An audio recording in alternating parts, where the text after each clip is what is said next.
ॐ नमो भगवते वासुदेवाय।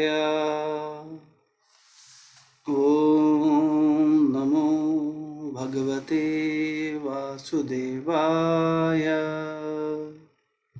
ॐ अज्ञानतिमिरान्धस्य ज्ञानञ्जनशलाकया चक्षुरुमिलितं येन तस्मै श्रीगुरुवे नमः। श्रीचैतन्यमनोभीष्टं स्थापितं येन भूतले स्वयं रूपा कदा मह्यं ददाति स्वपदान्तिकम्। वन्देऽहं श्रीगुरो श्रीयुतपदकमलं श्रीगुरुन् वैष्णवांश्च श्रीरूपं साग्रजातं सहगणरघुनाथान्वितं तं सजीवं सावद्वैतं सावधूतं परिजनसहितं कृष्णचैतन्यदेवं श्रीराधा कृष्णपादान् सहगणललिता श्रीविशाखान्वितांश्च। हे कृष्ण करुणा सिंधु दीनबन्धु जगत्पते गोपेश गोपिका कान्त राधा कान्त नमोस्तुते। तप्त कांचनी गौरांगी राधे वृंदावनेश्वरी वृषभानुसुते देवी प्रणमामि हरिप्रिये। वाञ्छाकल्पतरुभ्यश्च कृपा सिन्धुवैव च पतितानां पावनेभ्यो वैष्णवेभ्यो नमो नमः। जय श्री कृष्ण चैतन्य प्रभु नित्यानंद श्री अद्वैत गदाधर श्रीवासादि गौर भक्त वृंद। हरे कृष्णा कृष्णा कृष्णा हरे हरे, हरे राम राम राम हरे हरे। नमो विष्णुपादाय कृष्णपृष्ठाय भूतले श्रीमते भक्तिवेदांत स्वामीनिति नामने। नामस्ते सारस्वतदेवे गौरवाणी प्रचारिणे निर्विशेषशून्यवादी पाश्चात्यदेशतारिणे।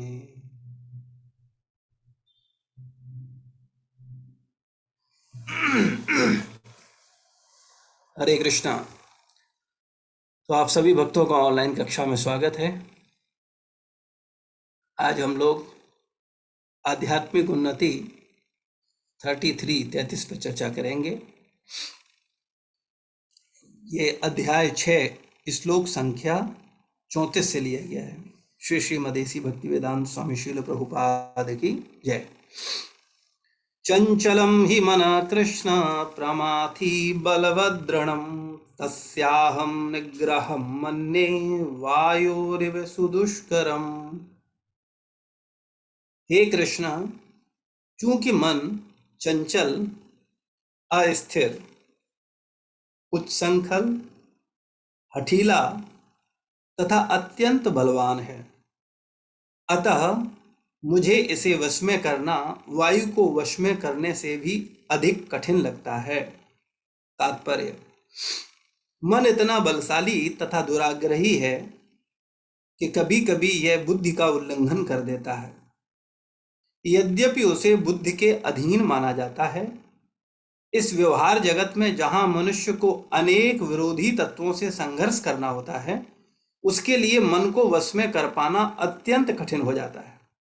कृत्रिम रूप से मनुष्य अपने मित्र तथा शत्रु दोनों के प्रति मानसिक संतुलन स्थापित कर सकता है, किंतु अंतिम रूप में कोई भी संसारी पुरुष ऐसा नहीं कर पाता, क्योंकि ऐसा कर पाना वेगवान वायु को वश में करने से भी कठिन है।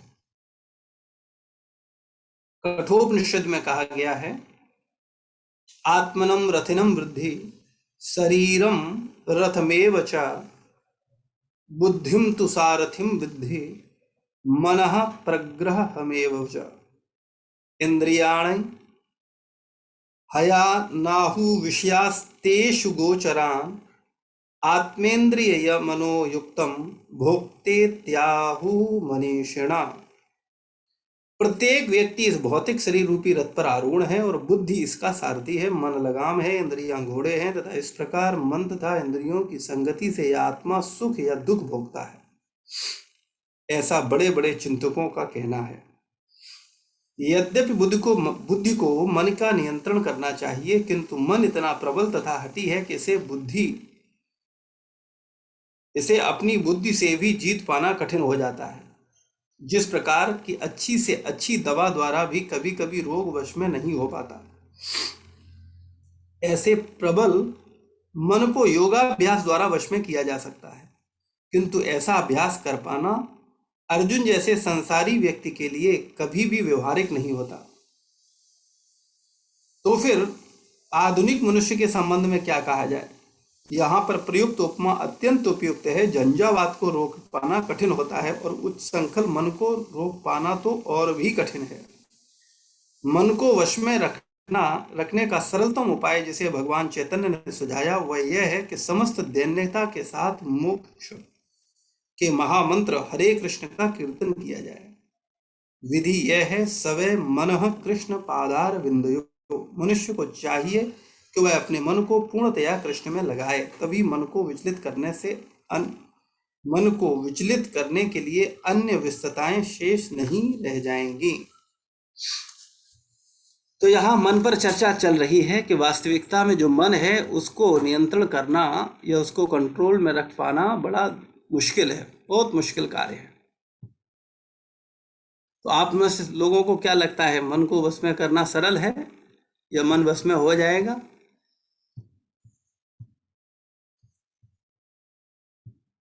पहले तो मेरा निवेदन है, मैं कई बार बोल चुका हूं, अगर आप लोग बहुत ज़्यादा विपरीत परिस्थिति में नहीं है तो कृपया सावधान होकर के कैमरा ऑन कर करके सामने रहें, जिससे आपका प्रत्यक्ष दर्शन मिलता रहे।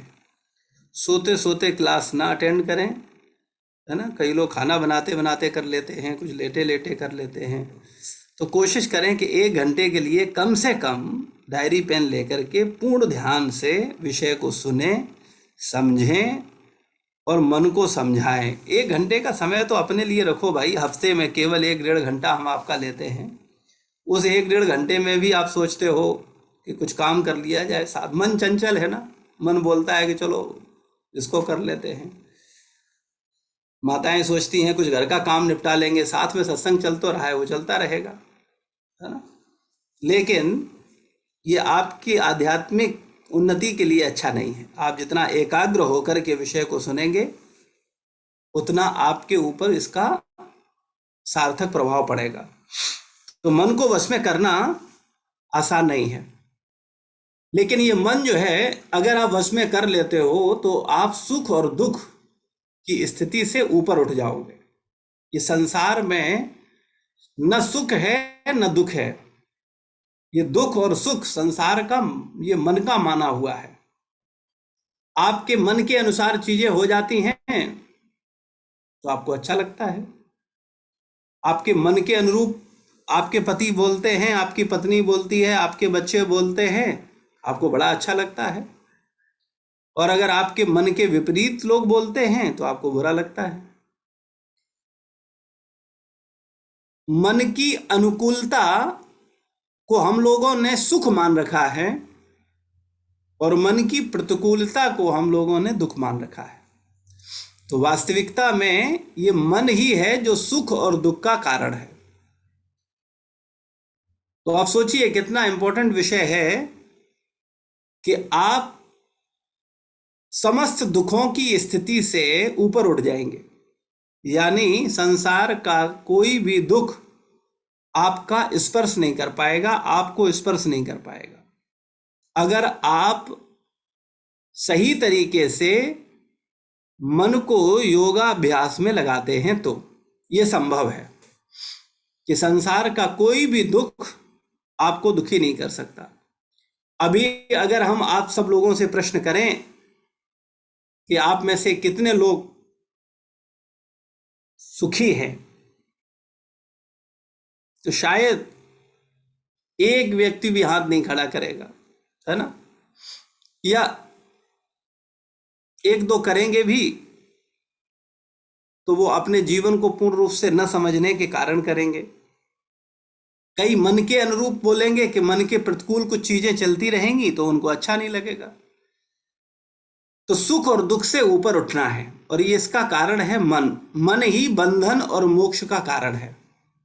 इस मन के कारण ही हम लोग बंधन में हैं, और इस मन का ही कारण बन सकता है मोक्ष दिलाने में, यानी आनंद की स्थिति में पहुंचाने में। आनंद की स्थिति में पहुंचने में जो सबसे बड़ी बाधा है वो मेरा मन है। तो भगवान भगवत गीता के 6वें अध्याय के 34वें श्लोक में क्या कह रहे हैं कि हे अर्जुन बोल रहे हैं, भगवान से अपनी बात रख रहे हैं अर्जुन, कि हे कृष्ण, चूंकि मन चंचल, चंचल का मतलब होता है अस्थिर, जो स्थिर ना हो, उच्छृंखल, हठीला यानी जिद्दी, और अत्यंत बलवान यानी अत्यंत शक्तिशाली है। और अर्जुन कहते हैं कि मुझे इसे वश में करना वायु को वश में करने से भी अधिक कठिन लगता है। अर्जुन का कहना है कि वायु को वश में किया जा सकता है, लेकिन मन को वश में करना बहुत मुश्किल है। और अगर हम लोगों से बात की जाए तो हम लोगों को क्या लगता है, हाँ मन तो वश में है, कोई ज्यादा कोई प्रॉब्लम नहीं है, थोड़ा बहुत है लेकिन इतना भी नहीं, मन को हम कंट्रोल कर सकते हैं। मन अगर ठीक हो जाए तो पूरा जीवन ठीक हो जाए। अनंत जन्म जन्मांतर हमारे सुधर जाए अगर मेरा मन ठीक हो जाए। अगर मन के अनुसार चलते रहेंगे तो कभी भी हम सुखी नहीं हो सकते। आप कहोगे कैसी बात कर रहे हो? मन के अनुरूप कार्य करने पे ही तो हमें सुख मिलता है। हमारे मन के अनुसार चीजें हो जाएं तो हम सुखी हो जाते हैं, और आप कह रहे हो कि सुखी नहीं होंगे। अच्छा, मेरा आप सबसे बड़ा प्रैक्टिकल प्रश्न है, आप में से कितने लोगों को लगता है कि जो जो आप मन में सोचते हो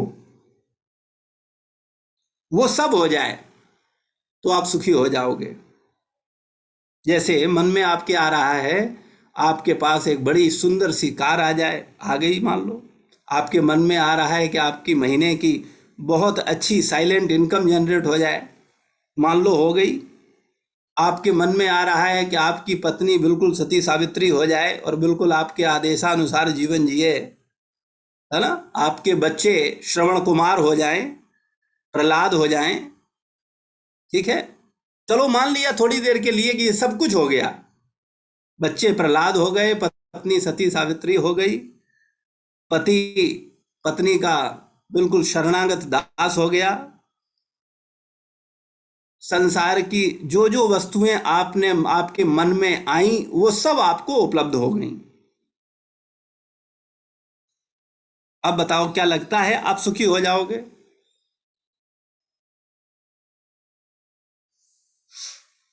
राजेश प्रभु।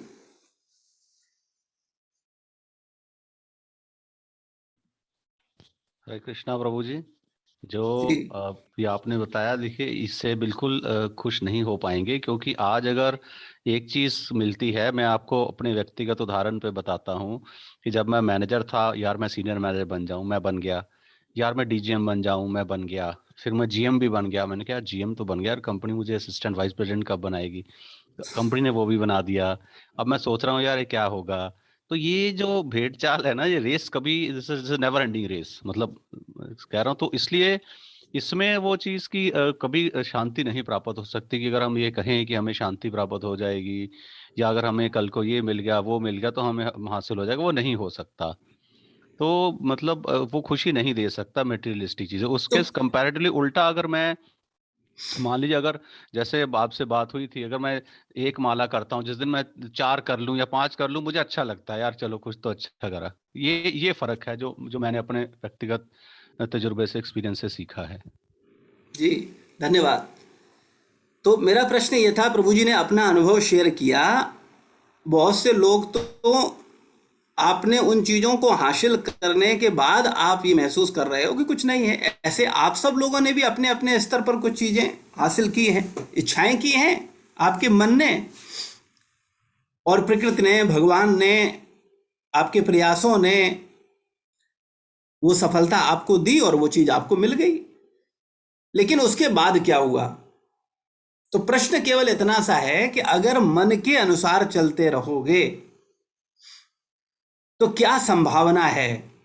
देखिए, हम एक बात बड़ी ईमानदारी से स्वीकार कर लें, हम लोगों ने मन की दास्ता ले रखी है। हम मन के शरणागत हैं, मन के अनुरूप ही हम लोग चलने वाले हैं। हम सब कहें भले ही कि हम भगवान के शरणागत हैं, हम गुरु के शरणागत हैं, हम शास्त्र के शरणागत हैं, लेकिन सच्चाई जो है वास्तविकता जो है वो ये है कि हम मन के शरणागत हैं। मेरे मन में जो आता है वो हम करते हैं। तो मेरा आप सबसे प्रश्न केवल इतना है कि चलो, आप अपनी मन की कर रहे हो, मन की करते रहो, लेकिन क्या लगता है कि मन की करने से आप सुखी हो जाओगे? तो आज आपकी उम्र इस बात की गवाह है कि जितनी उम्र हो गई है आपकी, और जब से आपने होश संभाला है तब से मन की ही कर रहे हो, मन के अनुसार ही चल रहे हो। तो उसके परिणाम आपको क्या मिले? क्या आप सुखी हो गए? क्या आप संतुष्ट हो गए?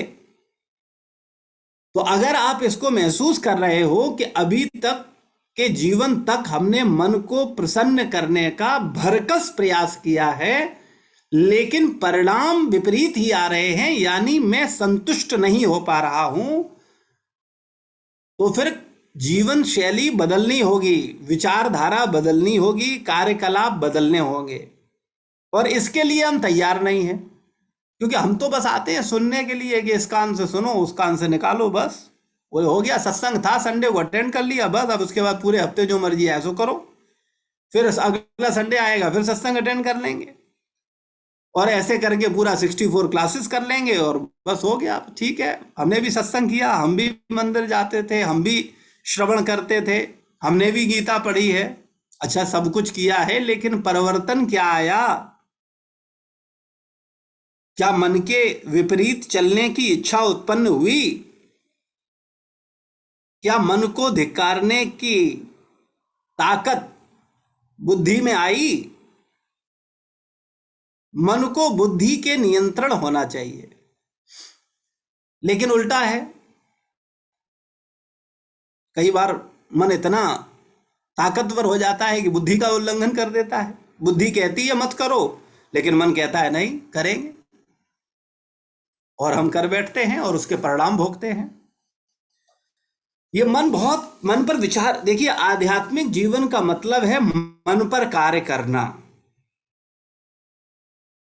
जिस पर बहुत कम लोग तैयार हैं। लोग तथाकथित आध्यात्मिक जीवन अपनाना चाहते हैं।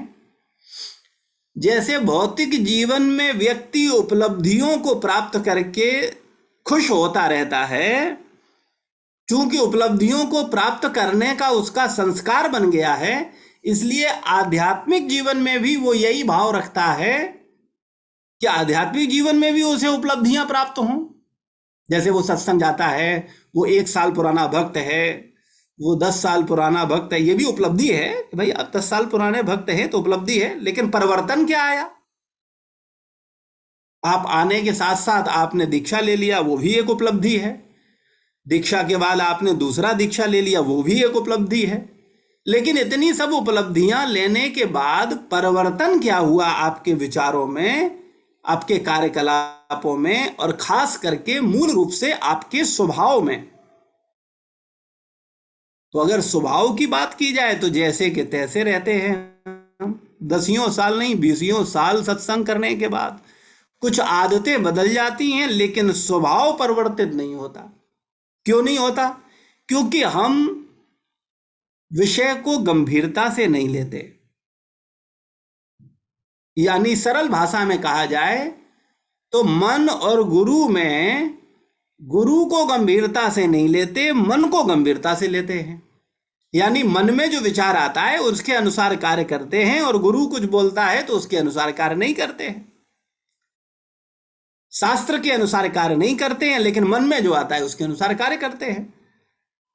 तो आप सब पढ़े लिखे बड़े बुद्धिमान लोग हो, आपने अपने जीवन के बड़े अनुभव लिए हैं, आधे से ज्यादा लगभग उम्र निकाल चुके हो संसार में पूरी होशियारी करते करते, लेकिन परिणाम क्या हासिल हुआ है या आने वाले समय में और मन की बात मानने पर, मन के अनुसार होशियारी पूर्वक जीवन जीने पर आपके हाथ क्या लगने वाला है, ये विचारणीय है।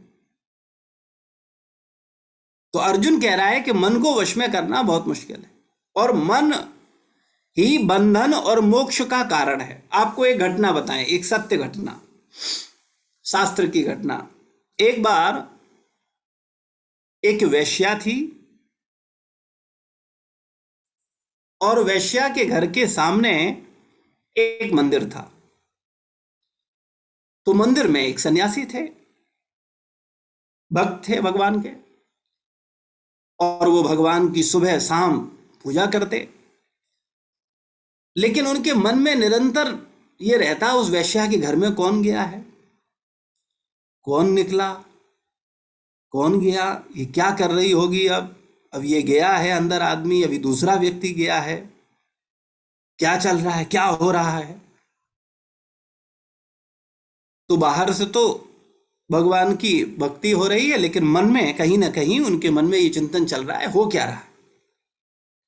उधर वेश्या अपने प्रारब्धवश, कर्मवश, भूलवश, जैसे भी मजबूरी बस वेश्यावृत्ति के काम में निमग्न है, लेकिन उसके मन में ग्लानि है, और वो मंदिर में सन्यासी और पुजारी को देख करके अपने भाग्य को मन ही मन कोसती रहती है कि धिक्कार है मेरे जीवन पर, कि मैं ये कैसा जीवन जी रही हूं, मैं कैसा कार्य कर रही हूं। कितने भाग्यशाली वो हैं भगवान के भक्त, जो निरंतर भगवान की पूजा करते हैं, भगवान की सेवा करते हैं, और एक मैं हूं कि सुबह से शाम तक पाप कार्य में ही लिप्त हूं। दोनों की मृत्यु का समय आता है, मृत्यु होती है। तो जो मंदिर में पूजा करने वाले सन्यासी थे, भक्त थे, उनको नरक भेजने की व्यवस्था होती है, और वैश्या को स्वर्ग भेजने की।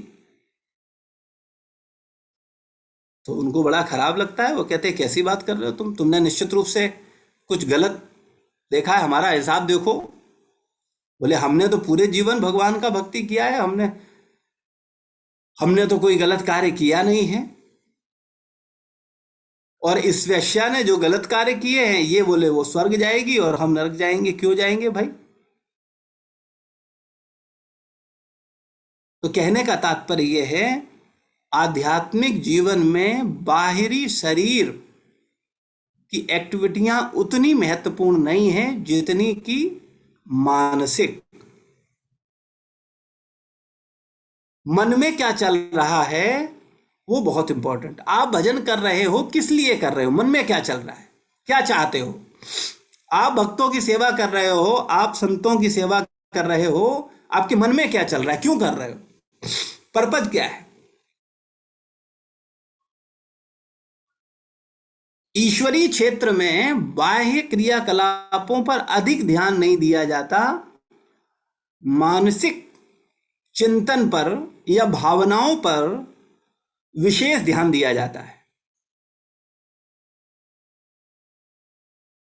तो मन ही बंधन और मोक्ष का कारण है। आप बाहर से क्या कर रहे हो वो इंपॉर्टेंट नहीं है, आप मन में क्या कर रहे हो वो इंपॉर्टेंट है। आप किस मूड से कर रहे हो, किस विचारधारा को प्रधानता देते हुए कर रहे हो, आपके मन में छुपे हुए गोल क्या हैं, आपके मन के एजेंडे क्या हैं। वो इंपॉर्टेंट है। बाह्य स्थितियां नहीं, हम संसार में सबको मूर्ख बना सकते हैं, लेकिन हृदय में बैठे अंतर्यामी परमात्मा को मूर्ख नहीं बना सकते हम लोग। और हिसाब परमात्मा ही कर रहा है। हृदय में बैठा परमात्मा मेरे प्रत्येक मन में आए विचारों को नोट कर रहा है। और अगर ईमानदारी से हम अपने मन के विचारों को देखें, सच में ईमानदारी से देखें, तो हमें अपने आप से घृणा हो जाएगी। लेकिन उतना गहराई से हम अपने विचारों को देखते ही नहीं हैं, उतना परीक्षण अपना करते ही नहीं, क्योंकि दूसरों को देखने से फुर्सत मिले तब तो अपने को देखें। भाई, दूसरों की कमियां देखने से फुर्सत मिले, दूसरों के दोष देखने से फुर्सत मिले, दूसरों की चीजें देखने से फुर्सत मिले, तब तो अपनी कमियों को देखें, तब तो अपनी भावनाओं को देखें। लेकिन दूसरों को देखने से काम नहीं बनेगा, अपने मन को देखना पड़ेगा।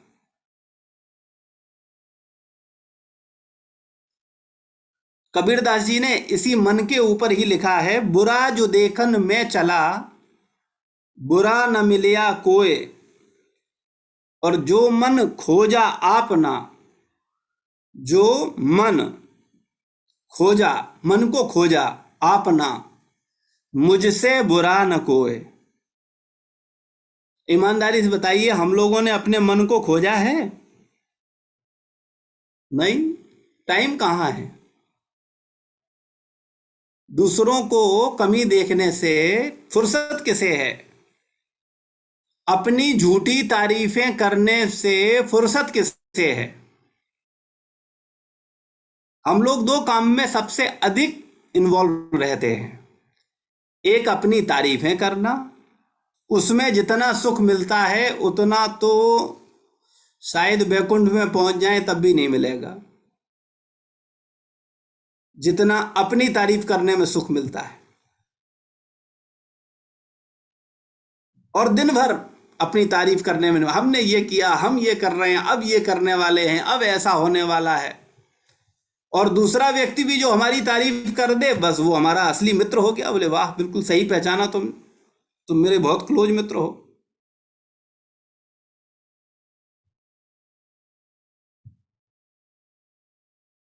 तो अपने को जब फुर्सत दोगे तब तो देख पाओगे कि वास्तव में हमें करना क्या है। हम लोग तो देखते ही अपने को देने का फुर्सत ही नहीं है। तो मेरा निवेदन केवल इतना सा है कि कृपया सावधान हो करके कुछ समय अपने आप को दो ईमानदारी से। वो कब होगा? जब आप ये दो काम बंद करोगे।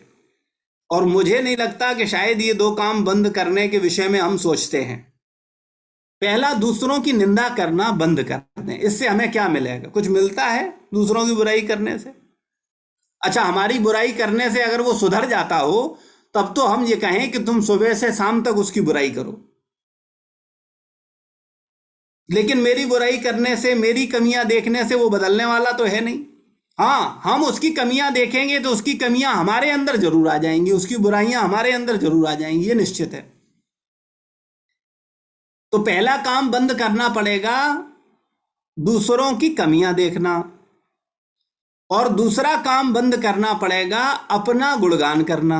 हमने ये किया, हमने वो किया, अब हम ये करने वाले हैं, अब हम ऐसा करेंगे। ये दो काम बंद कर दो। इन दो पर अगर आपने नियंत्रण कर लिया तो आप अपने मन को खोज पाओगे और देखोगे कि वास्तव में सबसे बुरे व्यक्ति संसार के हम हैं और कोई नहीं है, सब अच्छे हैं।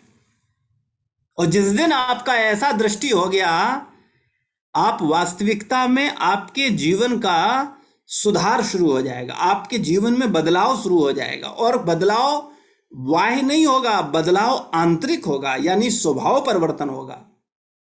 लेकिन ये आसान नहीं है। ये वो लोग नहीं कर सकते जिनको जबरदस्ती फोन करके सत्संग में बुलाया जाता है। ऐसे लोग नहीं कर सकते, ये उनके बस का नहीं है। जिसको प्यास है, जो स्वयं प्यासा है, जो ढूंढ रहा है, जो चाहता है अपने जीवन में बदलाव लाना, आनंद की स्थिति में पहुंचना, जो कुछ कर गुजरने को तैयार है, ऐसे लोगों के जीवन में तो बदलाव संभव है। बकाया तो लोग आते जाते रहेंगे, ये संसार है भाई, संसार में लोग आए हैं तो जाएंगे। इसी प्रकार से ये भक्ति का संसार है। ये भक्तिमय संसार में भी लोग, भक्तों की कृपा से उन्हें मौका दिया जाता है, लोग आते हैं, और अगर गंभीरता पूर्वक श्रवण नहीं करते तो जितनी स्पीड में आते हैं उतनी स्पीड में चले जाते हैं। तो निर्भर करेगा कि आप विषय को कितनी गंभीरता से ले रहे हैं और मन पर कितना कार्य कर रहे हैं। और एक बात हम आपको बताएं, ये मन मार देगा। आप मन के अनुसार चलते रहिए, करते रहिए, मन मर्जी करते रहिए, करते रहिए, और चिंता मत करिए, संसार के सबसे दुखी व्यक्ति आप ही होने वाले हैं। जो व्यक्ति जितनी अपने मन की करता है वो उतना दुखी होने वाला है। बिल्कुल निश्चित रखिए इस बात को, इसमें कतई संदेह नहीं है। हमारी बात हो सकता है अभी समझ में ना आ रही हो, लेकिन अनुभव बताएगा। और जिनने अनुभव कर रखा है अपने जीवन में, जो अपने मन के अनुसार ही चलते हैं, वो कितने विचलित हैं, कितने उच्च संखल हैं, कितने हठीले हैं, ये उनके परिवार वाले जानते हैं।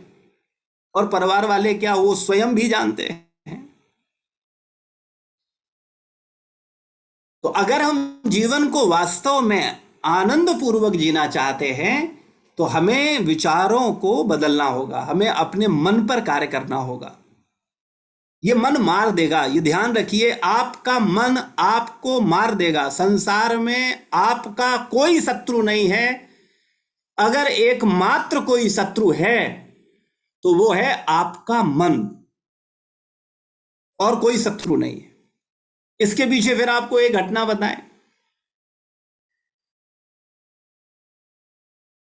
एक बार की बात है, एक व्यक्ति को जिन्न का चिराग चाहिए था, क्योंकि उसने सुन रखा था कि अगर वो चिराग मिल जाए अलादीन वाला, तो वो चिराग को जैसे ही रगड़ेगा और जिन्न उपस्थित होगा, और जो इच्छा कहेंगे वो इच्छा उसकी पूरी हो जाएगी।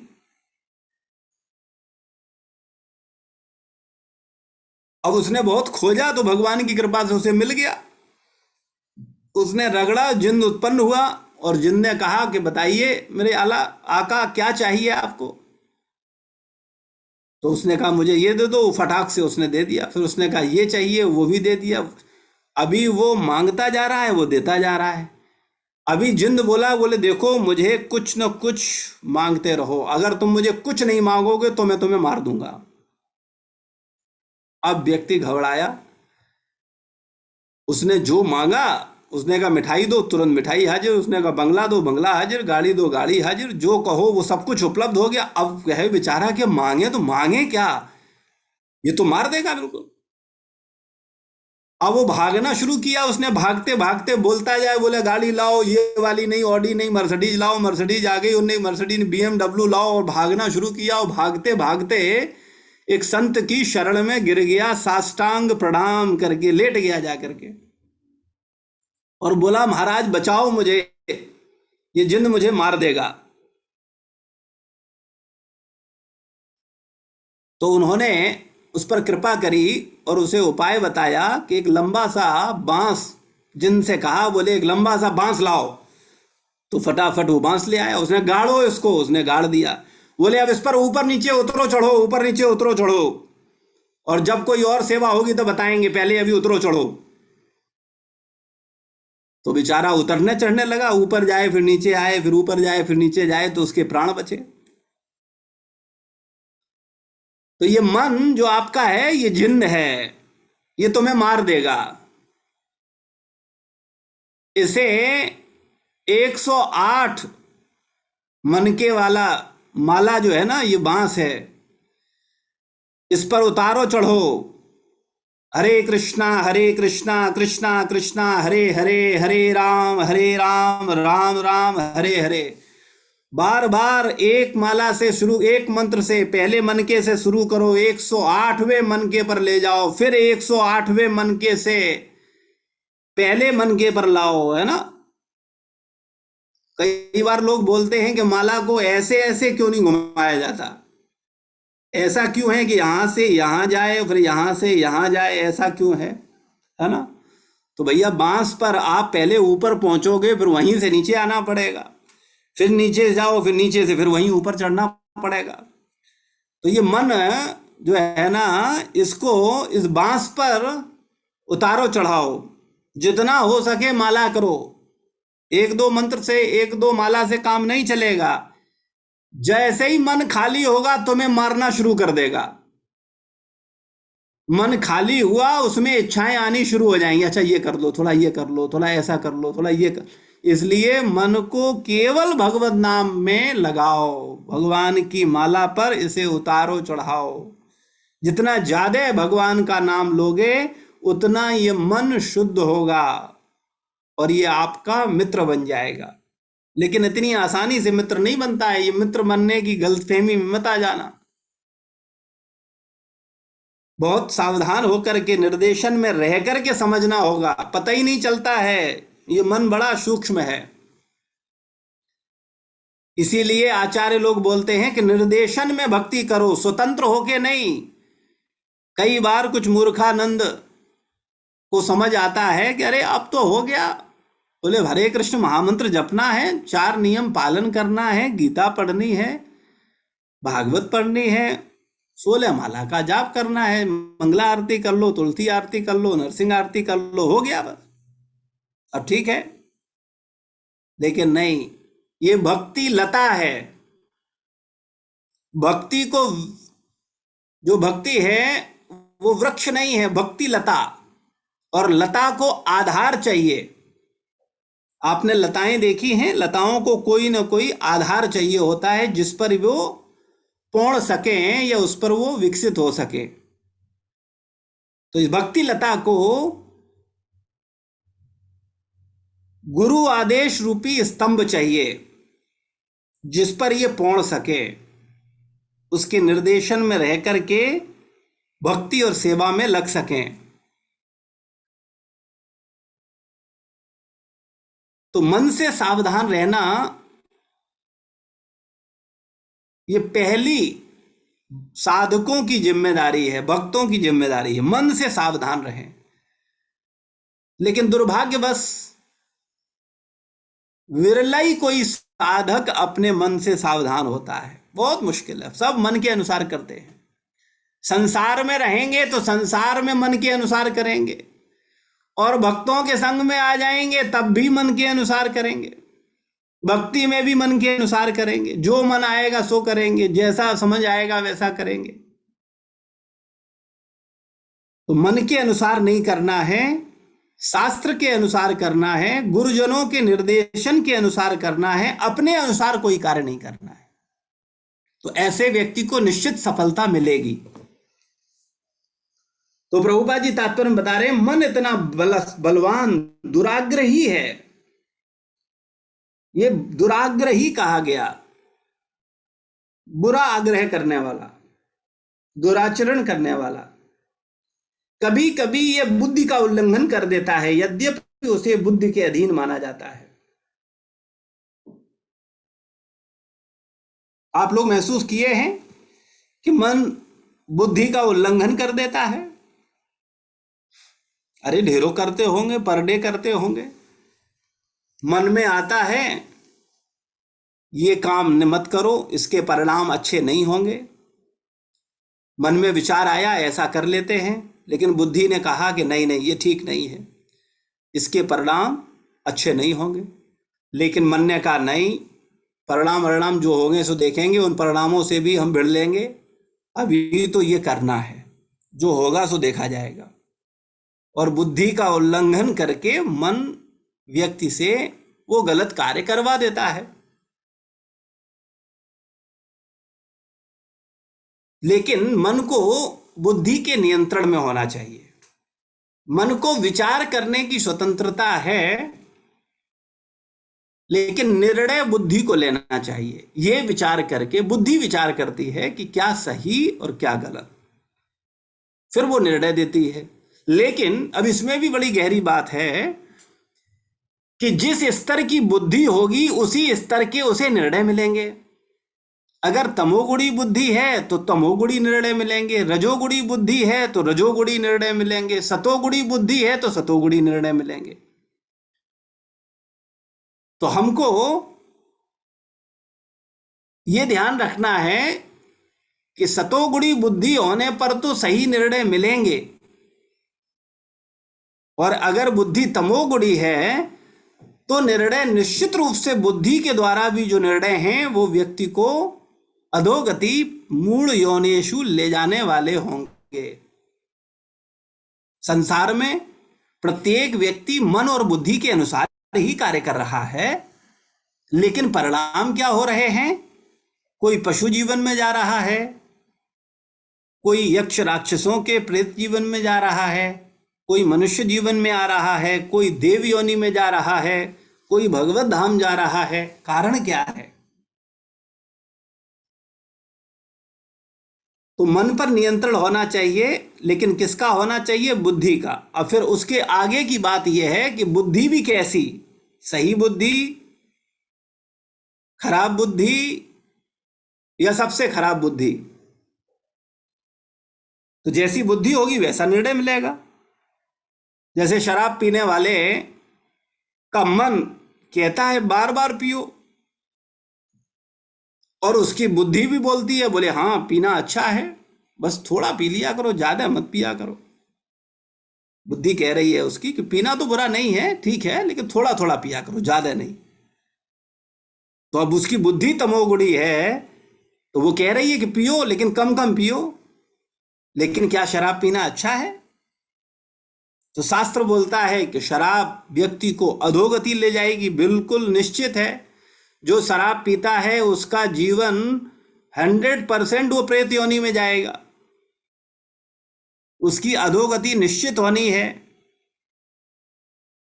लेकिन जब किसी को प्रेत योनि, अन्य जीवन का कुछ पता हो, होश हो, तब तो विचार करे। वो तो केवल ये देख रहा है कि अभी एक लेने से उसको शुरूर चढ़ रहा है, तो उसको बोले अभी आनंद आने दो। बोले किसने देखा अगला जीवन, किसने देखा पिछला जीवन? बोले अभी जो चल रहा है तो चलने दो।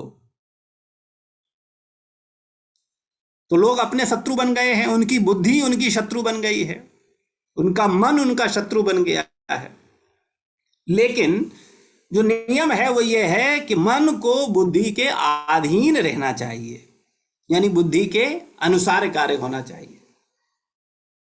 कठोपनिषद में श्लोक आता है जिसमें बताया जा रहा है, आत्मान रथिम विद्धि शरीरम रथमेव च, बुद्धिम तु सारथिम विद्धि मना प्रग्रहमेव च।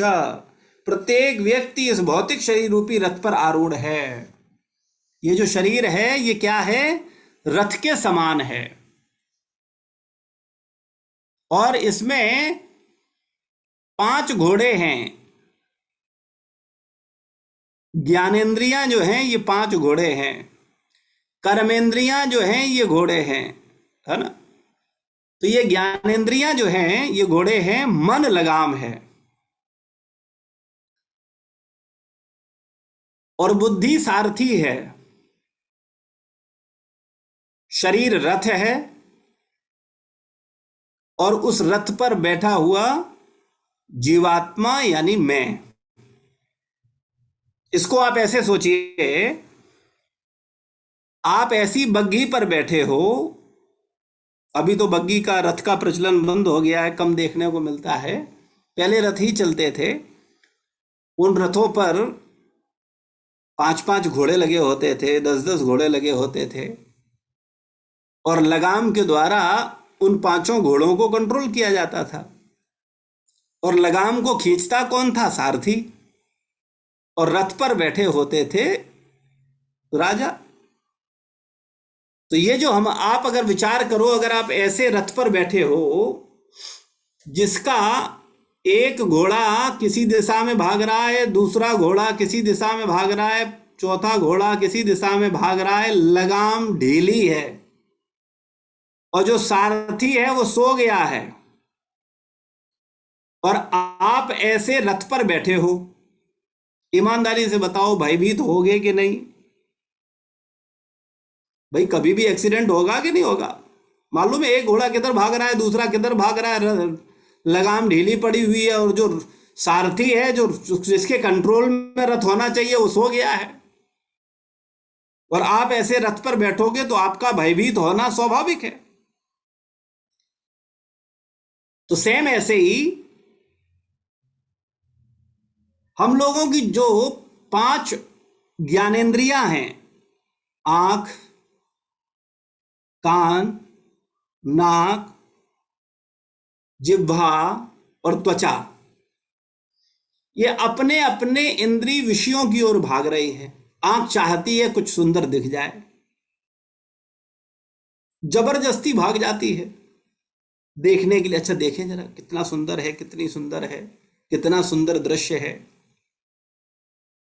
कान कुछ भी सुनने को तैयार है, कहीं से जरा सी चर्चा चले, कोई किसी की निंदा चले, किसी की बुराई चले, तो कान सबसे पहले भाग, अच्छा क्या हुआ बताओ जरा, बात क्या है बताओ।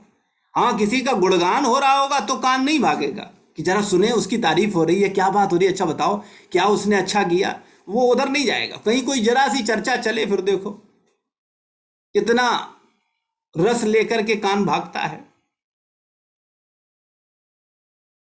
तो इंद्रियां अपने अपने विषयों की ओर भाग रही हैं, और मन जिसके कंट्रोल में होनी चाहिए इंद्रियां यानी घोड़े, वो ढीला पड़ा है,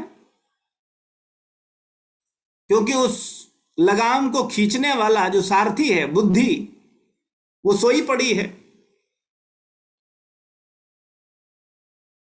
तो एक्सीडेंट तो स्वाभाविक है, इसीलिए हम लोगों के रोज एक्सीडेंट होते हैं। एक्सीडेंट का मतलब है पाप, बुरा आचरण, गलत आचरण, और जब हम पाप करते हैं, गलत आचरण करते हैं, तो हमारा भयभीत होना स्वाभाविक है।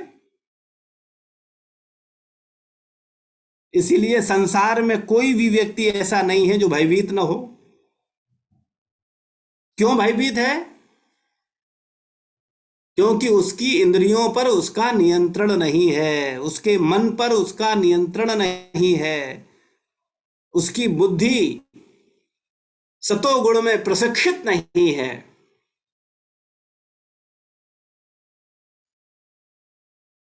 तो इसलिए हम लोगों को बुद्धिमान बनना चाहिए, और हमारी घोड़े हमारे कंट्रोल में होने चाहिए, मन के कंट्रोल में, यानी सारी इंद्रियां मन के कंट्रोल में होनी चाहिए, मन बुद्धि के नियंत्रण में होना चाहिए, तब हम सुरक्षित होंगे। और बुद्धि दिव्य होनी चाहिए, यानी बुद्धि पूर्ण रूप से भगवान, शास्त्र और गुरु के शरणागत होनी चाहिए। यानी बुद्धि शास्त्र अनुसार निर्णय दे, बुद्धि गुरु निर्देशानुसार निर्णय दे, तब बुद्धि ठीक है। तो बुद्धि की शरणागति अगर भगवान में है, गुरु में है, शास्त्र में है, तब तो ठीक है। तो यही चर्चा बता रहे हैं यहां पर कि प्रत्येक व्यक्ति इस भौतिक शरीर रूपी रथ पर आरूढ़ है, और बुद्धि इसका सारथी है, मन लगाम है, इंद्रियां घोड़े हैं। इस प्रकार मन इंद्रियों की संगति से यह आत्मा सुख दुख का भोग करता है। जो आत्मा है, ये मन तथा इंद्रियों की संगति के कारण सुख और दुख का भोगता है, ऐसा बड़े बड़े चिंतकों का कहना है। यद्यपि बुद्धि को मन का नियंत्रण करना चाहिए, किंतु मन इतना प्रबल तथा हठी है, इसे अपनी बुद्धि से भी जीत पाना कठिन हो जाता है। जिस प्रकार की अच्छी अच्छी दवा भी कभी कभी रोग को वश में नहीं कर पाती, ऐसे प्रबल मन को योगाभ्यास द्वारा वश में किया जा सकता है। केवल एक ही साधन है, योगाभ्यास, योग का अभ्यास। कौन सा योग? भगवान के नाम का योग। नाम जप करते ही आपका भगवान से योग हो जाता है।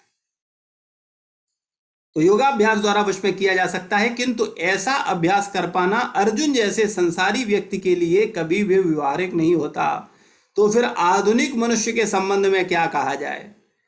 यहाँ पर प्रयुक्त उपमा अत्यंत उपयुक्त है। झंझावात को रोक पाना कठिन होता है और उच्च संकल्प मन को रोक पाना तो और भी कठिन है। मन को वश में रखने का सरलतम उपाय क्या है, जो भगवान ने चैतन्य ने सुझाया है, और वो है समस्त दैन्यता के साथ। बड़ा इंपॉर्टेंट शब्द है, समस्त दैन्यता, दीनता, विनम्रता। हम लोग नाम जप करते हैं अहंकार के साथ, अब मैं भी भक्त हो गया हूं, मैं भी माला करता हूं, मैं भी बहुत श्रेष्ठ हूं, मैं भी तो भक्त हूं, तुम भक्त हो तो मैं भी भक्त हूं, तुम 1 साल से कर रहे हो तो मैं अभी 6 महीने से किया, मैं कोई कम थोड़ी हूं तुमसे। नहीं, दैन्यता, अपने को बहुत विनम्रता, अपने को सबसे छोटा मान करके दीनता के साथ, समस्त दैन्यता के साथ, ये जो महामंत्र है जो मुक्ति दिलाने वाला है, उसका कीर्तन किया जाए। और दीनता के साथ ही कीर्तन होता है। तृणादपि सुनीचैन तरोरपि सहिष्णुना अमानिना मानदेन कीर्तनीय सदा हरि। जो विनम्र हैं, कैसे विनम्र हैं, तिनके के समान। जो सहनशील हैं, कैसे सहनशील हैं, वृक्ष के समान। वृक्ष को काटा जाता है, वो लकड़ी दे देता है, पत्थर मारते हैं, डंडे मारते हैं, फल दे देता है। ये वृक्ष वृक्ष की सहनशीलता है। तो चैतन्य महाप्रभु बताते हैं कि जो सहनशील है, जो विनम्र है, वो व्यक्ति भगवान का कीर्तन सदा कर सकता है और अपने मान की इच्छा नहीं करता और दूसरों को सदैव सम्मान देता है।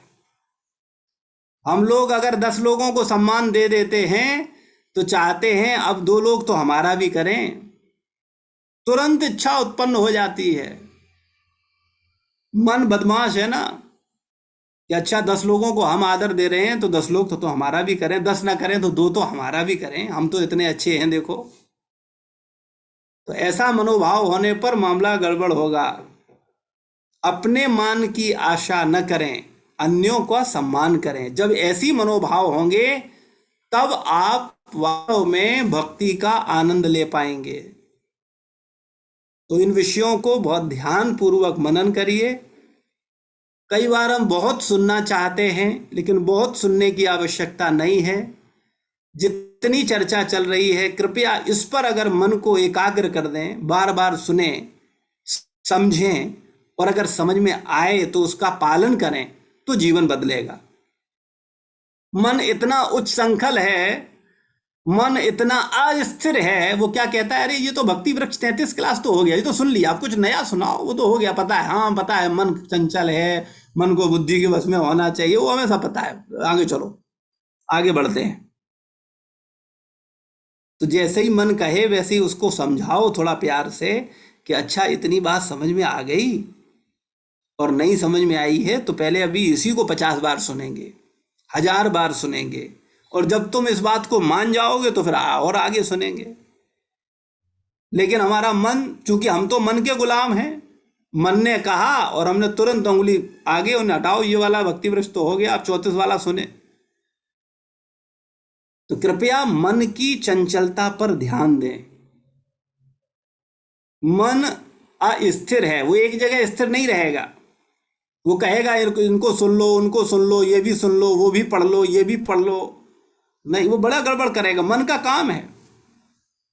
लेकिन अगर आप स्थिर हो गए तो निश्चित रूप से आपको शांति मिलेगी, आपका चित्त शुद्ध होगा। श्रील प्रभुपाद की जय, गुरु महाराज की जय, समस्त भक्त वृंद की जय।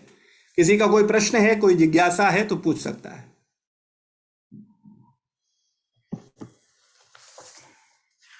जी राजेश प्रभु।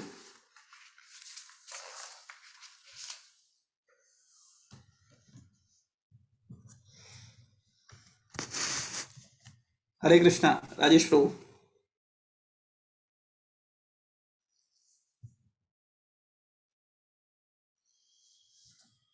अजीत प्रभु अनम्यूट नहीं कर पा रहे लोग।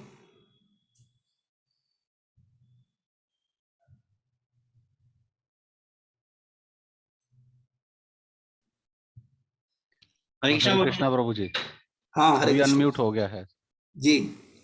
जी। इसमें एक मेरे दो छोटे छोटे सवाल हैं। एक तो मुझे इसमें पढ़ते हुए मतलब मैं देखिए हिंदी बहुत ज़्यादा नहीं पढ़ी है, लेकिन मुझे झंझावात का मतलब नहीं समझ आया। एक तो वो बता दीजिएगा कि उसका क्या मतलब होता है। दूसरा प्रभु जी, एक क्या कि जैसे अभी आपने बताया था कि आध्यात्मिक जीवन का अर्थ मन पर विजय पाना है, ईश्वर क्षेत्र में बाह्य कार्यों से ज्यादा मन के भाव को ज्यादा श्रेष्ठ माना गया है। उसी के हिसाब से कर्मों का हिसाब था, जैसे वो मंदिर वाले और वैश्य वाला अपना वो जो कथन था। जी तो उसमें प्रभु जैसे अब हमारे मन में कई तरह के ख्याल आते हैं, कई बार वो बहुत गलत ख्याल होते हैं, तो लेकिन हम उनको उस कार्य को नहीं करते, अपने मन को समझाते हैं कि भाई नहीं ये कार्य ठीक है। वो समझाएं, हम चाहे धर्म को सामने रख के समझाएं कि भगवान के हिसाब से गलत है, या कानून के भय से समझाएं, कुछ जी भी जी। हो, तो उसको तो वो कार्य तो हमने नहीं करा। तो क्या वो जो लेकिन मन में आ गया है वो तो क्या उसकी भी सजा का प्रावधान है? ये देखिए, मन में आप सवाल। अभी हम लोग बड़े भाग्यशाली हैं। क्यों भाग्यशाली हैं? क्योंकि हम लोगों का जन्म ये कलयुग में हुआ है। जो वर्तमान समय कलयुग है, इसमें एक बड़ी सुविधा प्राप्त है। और वो सुविधा ये है कि यहाँ मन में सोचे हुए पापों का फल नहीं मिलता, लेकिन मन में सोचे हुए पुण्यों का फल मिलता है।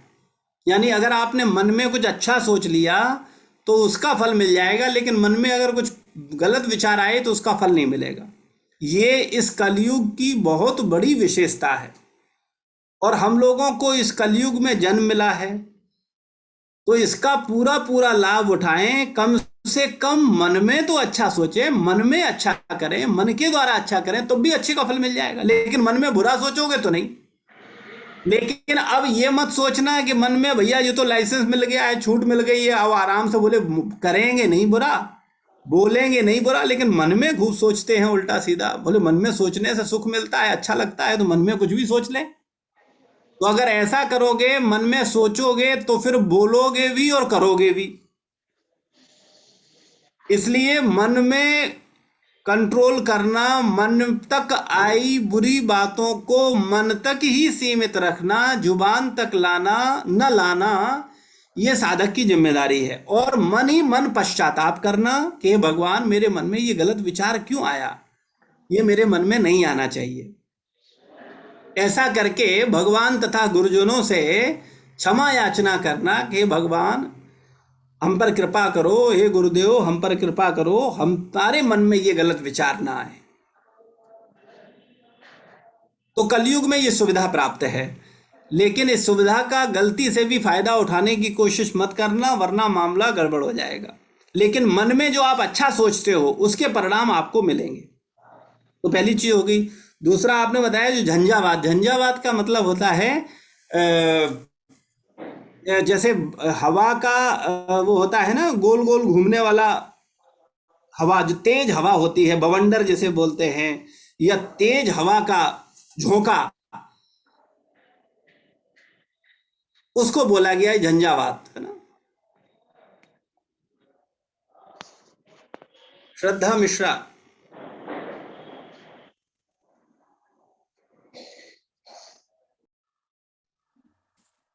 हरे कृष्णा प्रभु जी।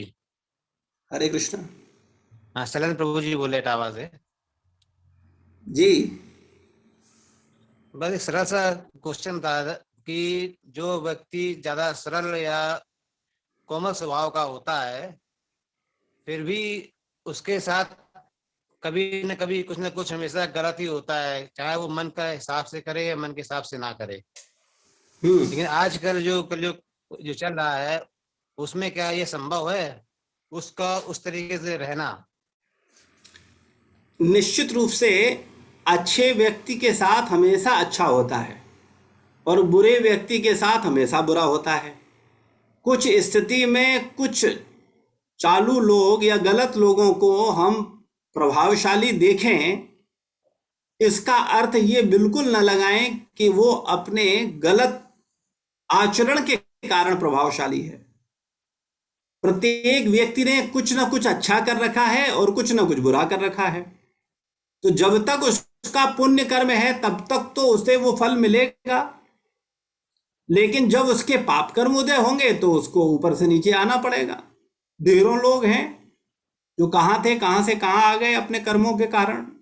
तो इसलिए हम लोगों को हमेशा सावधान रहना चाहिए और कभी भी ऐसा नहीं सोचना चाहिए कि सरल व्यक्ति का जीना मुश्किल है। नहीं, सरल व्यक्ति का जीना तो हमेशा सरल है, वो आनंद में ही जीता है। और सरल व्यक्ति को अगर कोई मूर्ख बनाता भी है तो वो सरल व्यक्ति को मूर्ख नहीं बनाता, वो अपने आप को मूर्ख बनाता है। क्योंकि हम जब किसी को ठगते हैं तो ये गलती से भी नहीं सोचना चाहिए कि हमने उसे ठग लिया। हमने अपने आप को ठगा है। हमने जो कर्म किया है उसका परिणाम हमको भोगना पड़ेगा। तो संसार की जो होशियारी है वो आध्यात्मिक जीवन में बड़ी कष्टदायी है। जो सांसारिक होशियार लोग हैं उन्हें वास्तविकता में कष्ट ही कष्ट मिलते हैं। और जो वास्तव में सरल हैं, सरल और जटिल का मतलब ये होता है, सरल वो होता है जो मन में सोचे वही बोले और वही करे।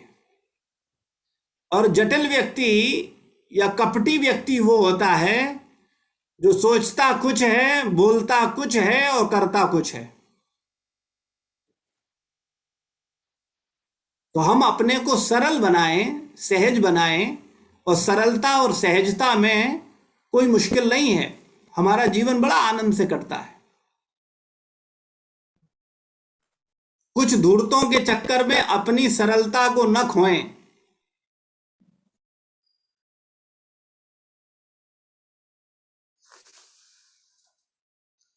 शीतला देवी माता जी। हम गुरु जी के शरण में हैं। आवाज जात हो हमार। हरे कृष्णा प्रभु जी। हरे कृष्णा माता जी। हाँ, आज से हम आपके शरण में हैं तो बहुत पहले से गुरु जी, लेकिन दर्शन नहीं हो पाया। 5 दिसंबर को गए थे हम वहाँ मंदिर पर, आप मीटिंग में थे, बहुत देर तक इंतजार किए। गुरु माता से बात हो गई, उनसे मिल लिए, उनका दर्शन हुआ, आपको नहीं देख पाए थे। जी जी, मुझे आपके दर्शन मिल रहे हैं। जी प्रभु जी, हम भी देख रहे हैं आपको। खूब माला करिए। 16 माला करते हैं? अभी नहीं हो पाया, 10-12 इतना हो पाता है। हाँ, तो 16 माला को करिए, एकादशी व्रत रहिए, गंभीरता पूर्वक सत्संग करिए भक्तों के साथ। किस भक्त के टच में हैं? किसके कभी हम किसी के टच में नहीं।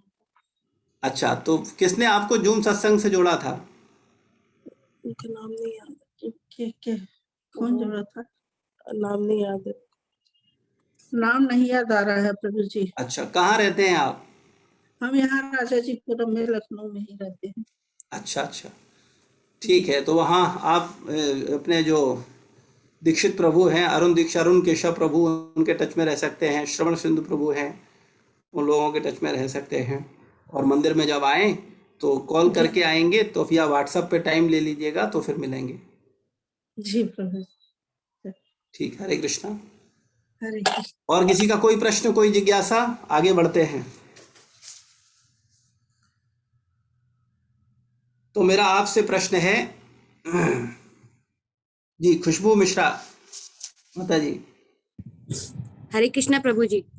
हरे कृष्णा प्रभु जी, मुझे ये पूछना था कि मैं महामंत्र लेना चाहती हूँ, दीक्षा लेना चाहती हूँ, और मुझे जूम ऐप पे सौरभ प्रभु जी के द्वारा जोड़ा गया था इस लिंक पे कि मैं आपकी भागवत को मतलब कथा को सुन सकूं और समझ सकूं। तो मैं अगर दीक्षा प्राप्त करना चाहती हूँ तो वो दीक्षा प्राप्त मुझे कैसे होगा? आप उसके लिए पहले हरे कृष्ण महामंत्र का 16 माला का जाप शुरू करो। हरे कृष्ण कृष्ण कृष्ण हरे हरे, हरे राम राम राम हरे हरे। इसको 16 माला जप शुरू करो। 4 नियम का पालन करो। पहला नियम, किसी प्रकार का मांस, मछली, अंडा, प्याज और लहसुन नहीं खाना। दूसरा नियम, किसी प्रकार का नशा, बीड़ी, सिगरेट, तंबाकू, चाय और कॉफी नहीं पीना। तीसरा नियम, लॉटरी, जुआ, सट्टा नहीं खेलना। चौथा नियम, अवैध स्त्री पुरुष संग नहीं करना। और भगवान को भोग लगा करके प्रसाद खाना। एकादशी का व्रत रहना, हफ्ते के हफ्ते सत्संग करना, गीता का रोज पाठ करना। इतना नियम आप अपना जारी रखो और सत्संग को अटेंड करते रहो। आने वाले समय में जब आपकी शरणागति, आपकी योग्यता को, आपकी भक्ति को, आपकी सेवाओं को देखा जाएगा और देखेंगे कि आप गंभीर हो तो आपको दीक्षा भी दिलाई जाएगी। और दूसरा प्रश्न ये था प्रभु जी कि पिछले संडे को परीक्षा के कुछ प्रश्न आए थे। मैं उस प्रश्न का उत्तर देना चाहती थी क्योंकि प्रभु जी ने, माता जी जब क्लास ले रही थी तो ये बताया गया था कि आपके उस पे ग्रुप पे आएगा। तो प्रभु जी मैं उस ग्रुप में ऐड नहीं हूँ तो मैं वो परीक्षा प्रश्न कैसे सॉल्व करूंगी? आप श्रवण सिंधु प्रभु को बोलना, वो आपको जोड़ देंगे। प्रभु जी लेकिन इन नंबर वगैरह अच्छा, आपको किसने जोड़ा था? उनको यहाँ सौरभ प्रभु जी ने जोड़ा था हाँ, यहाँ। सौरभ महिंद्रा। हाँ जी प्रभु जी, जी प्रभु जी। हाँ, उनका नाम श्रवण सिंधु है, दीक्षा के बाद उनका नाम श्रवण सिंधु है, तो उनको आप बोलना तो वो आपको जोड़ देंगे, ठीक है प्रभु जी, ठीक है, जुड़वा देंगे। ठीक है, ठीक। ठीक है। तो मेरा आप सबसे प्रश्न है, कृपया ध्यान से सुने और इसका उत्तर दें। मन को कौन नियंत्रित करता है? कौन बताएगा?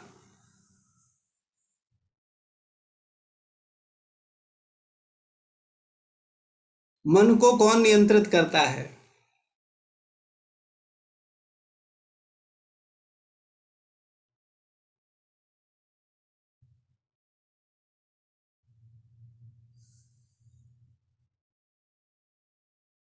अरे इतना सरल प्रश्न है, आंसर देने के लिए केवल 6-7 लोग।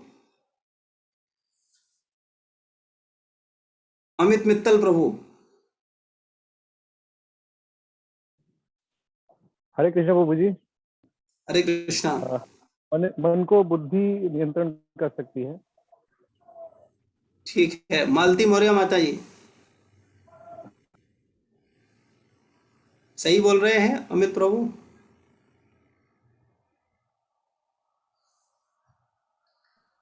हरे कृष्ण प्रभु जी, दंडवत प्रणाम। हरे कृष्णा, धन्यवाद, प्रणाम। प्रभु जी, बुद्धि कंट्रोल करती है मन को।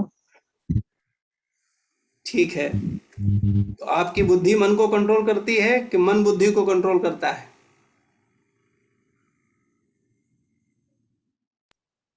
प्रभु जी वैसे तो मन ही हावी होता है बुद्धि के ऊपर, जी। मन ही चाहता है को कंट्रोल करना, लेकिन जो मन बुद्धि जो भी निर्णय होते हैं ऐसे इस तरह से कि मन बुद्धि को कंट्रोल करता है, वो सही नहीं होते हैं। इसलिए हमें जो भी निर्णय लेना है वो बुद्धि के द्वारा ही लेना चाहिए। हाँ, लेकिन कैसी बुद्धि के द्वारा? जी, कैसी बुद्धि के द्वारा निर्णय लेने चाहिए? मान लो बुद्धि हमारे पास है, तो हम अगर अपनी बुद्धि से निर्णय लेंगे तो वो निर्णय सही होगा।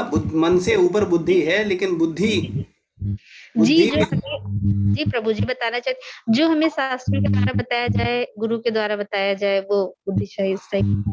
हाँ, तो ये कब संभव होगा? जब बुद्धि शास्त्र में और गुरु के शरणागत होगी।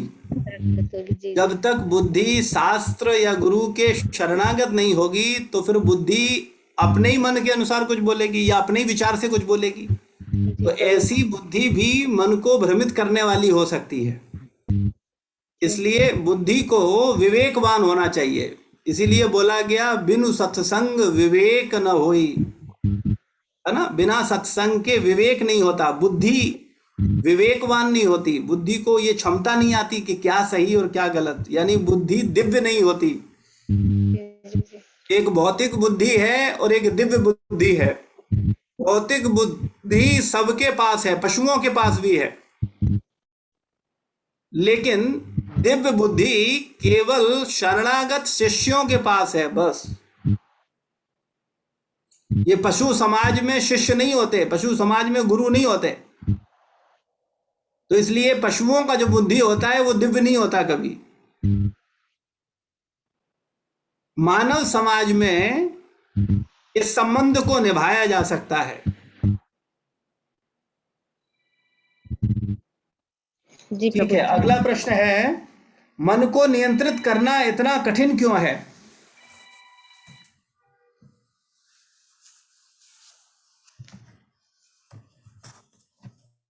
मन को नियंत्रित करने में कठिनाई क्या है? क्या दिक्कत आती है?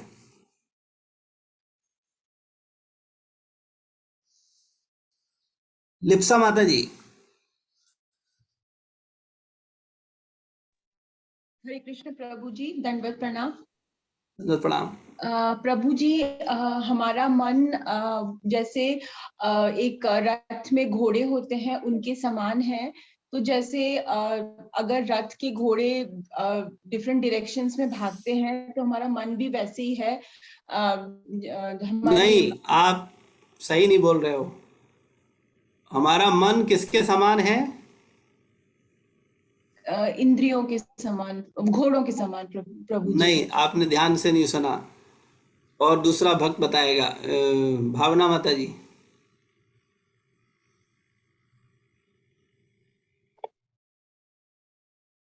हरे कृष्ण प्रभु जी, दंडवत प्रणाम।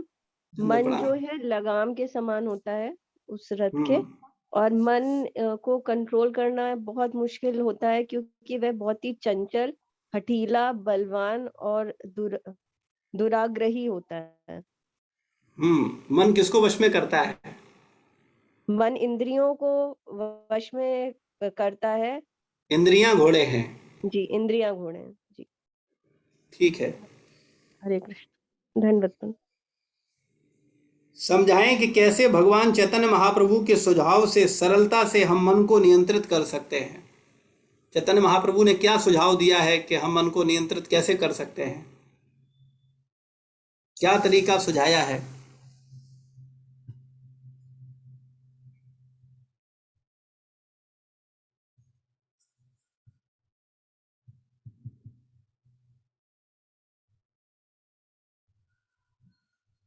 पंकज प्रभु।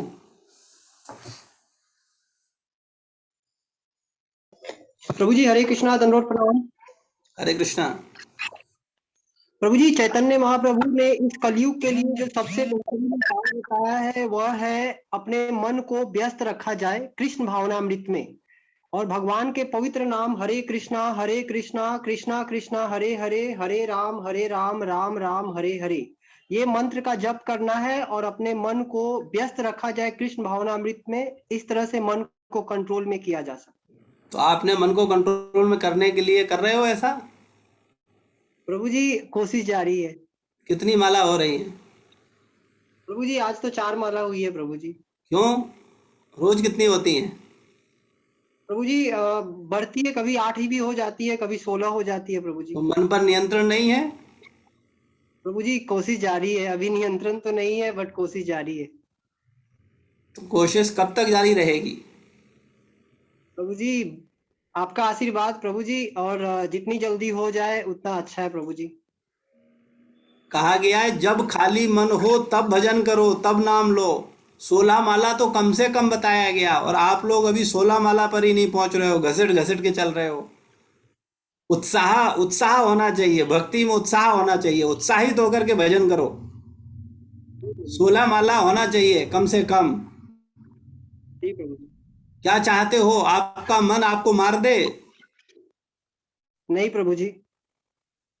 तो मन को एंगेज करना पड़ेगा ना भगवत नाम में। भगवत नाम पर बार बार चिंतन करना होगा। तो 16 माला का जप होना चाहिए कम से कम पर डे, है ना? जी प्रभु जी। इसका अभ्यास करो कि 16 माला जप आपका शुरू हो जाए। जी प्रभु जी। ठीक है। हरे कृष्णा। हरे कृष्णा। रथ और सारथी की उपमा को अपने शरीर और स्वयं के उदाहरण से बताइए। रथ और सारथी की उपमा को अपने शरीर और स्वयं के उदाहरण से समझाइए कि कौन क्या है, इसको बताना है। कौन इंद्रियां हैं, कौन सारथी है, कौन रथ है और कौन रथी है।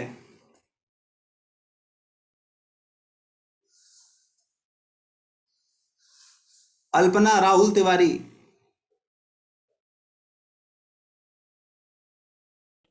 हरे कृष्णा प्रभु जी। हरे कृष्णा। दंडवत प्रणाम। दंडवत दंडवत प्रणाम प्रणाम। जी। हमारा जो शरीर है ये रथ के समान है, और जो ठीक है। हमारी आत्मा है वो रथ ही है। ठीक है। और जो लगाम है वो हम, ये क्या नाम है, ये हमारा मन है। और गुड। और क्या नाम है, और जो ये बुद्धि है वो जो सब ड्राइवर है, या जो उसको इंद्रियों को या सारथी है। उसको सबको। जी। इस ठीक तरह है। से ही जैसे इंद्रियां सब भागती रहती है, मतलब अपने उनकी अलग अलग इच्छाएं होती हैं, वो अलग अलग दिशाओं में चलती रहती है, तो हम अपने मन को ज्यादा से ज्यादा भगवान में लगा के, ताकि हम लोग का मन इधर उधर न भागे, क्योंकि आदमी, सांसारिक आदमी मोह माया में फंसा रहता है। कभी जो कोई दुखी रहता है उसके बारे में सोचता है, या कभी कभी अपनी इच्छाओं के बारे में सोचता है। इस तरह से वो अपना मन भागता रहता है। तो जितना ही भगवान के नाम सोचेगा, जितना वो करेगा, उतना ही चीजों को कंट्रोल में रहेगा, या वो भगवान के बारे में कि हम कैसे भगवत प्रचार करें, कैसे ज्यादा से ज्यादा चीजों को भगवान में वो कर सके, उस तरह से मन को और चीजों को अपने अच्छा कर सकते हैं वो। ठीक है, बहुत अच्छा, आप ध्यान से सुन रहे हो। क्या नाम है, कहाँ रहते हो आप? जी, मोहान रोड पे, शकुंतला मिश्रा यूनिवर्सिटी के सामने। किस भक्त के टच में हो? ऐसे तो अरुण सर के भी वो हूँ, प्रभु जी के, और ये मीना तिवारी माता जी के भी।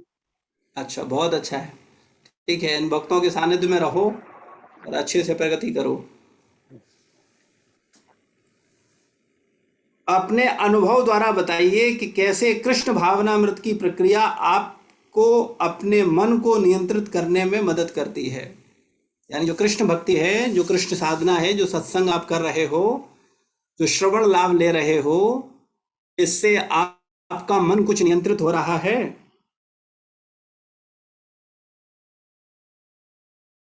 कोई अपना अनुभव शेयर करना चाहेगा?